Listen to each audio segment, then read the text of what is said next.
Di hadapan Presiden Joko Widodo, Presiden terpilih Prabowo Subianto berjanji melanjutkan pembangunan Ibu Kota Nusantara hingga tuntas. Dia memastikan dana untuk proyek tersebut tersedia. Janji Prabowo melanjutkan pembangunan IKN menghadapi tantangan lantaran terbatasnya anggaran negara. Pemerintah Prabowo pada tahun depan punya beban membayar utang jatuh tempo senilai 800 triliun rupiah dengan bunga utang sebesar 400 triliun rupiah. Totalnya hampir separuh target penerimaan pajak dalam RAPBN 2025 yang sebesar 2.548,3 triliun rupiah. Pengeluaran wajib lainnya adalah belanja pegawai dan barang yang anggarannya lebih dari 850 triliun rupiah. Dari sisi penerimaan juga ada tantangan. Harga komoditas yang sudah melandai dalam beberapa tahun terakhir kini melonjak tinggi. Adapun dana dari APBN untuk pembangunan IKN tahun depan hanya tersisa 15,4 triliun rupiah.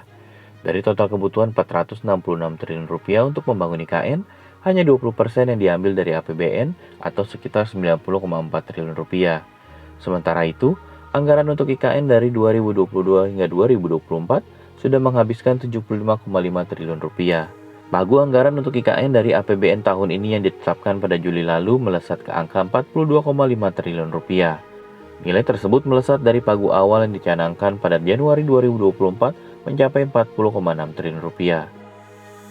Dengan sisa dana 15,4 triliun rupiah untuk tahun depan, anggaran IKN dari APBN diperkirakan tidak cukup, sebab masih ada proyek kawasan inti pusat pemerintahan yang belum rampung. Kuota tersebut diperkirakan hanya cukup untuk menggarap area 1A kawasan inti pusat pemerintahan dengan luas 2.800 hektar.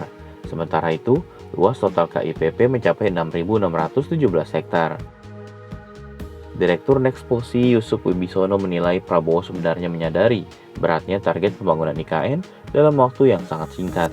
Kendalanya pun berderet, dari lemahnya minat investor terhadap IKN hingga resistensi ASN untuk dipindahkan ke ibu kota baru itu. Jika hingga hari ini Presiden terpilih masih menyatakan akan melanjutkan pembangunan IKN, Yusuf menilai sikap itu lebih merupakan bentuk penghormatan Prabowo kepada Jokowi sebagai inisiator IKN. Saat dia menjabat, Yusuf yakin Prabowo bakal realistis dan mengevaluasi IKN.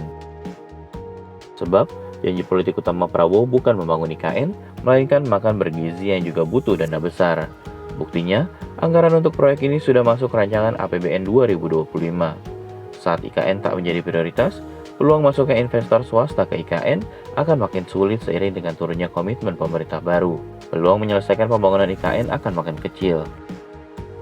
Direktur Eksekutif Center of Economic and Law Studies Indonesia Bima Yudhistira mengatakan, jika melihat postur belanja fiskal tidak memungkinkan untuk membebankan IKN ke APBN 2025. Jika strategi pemerintah menambah penerimaan dari kenaikan rasio pajak, Bima mengingatkan risiko dampaknya pada sektor usaha dan masyarakat.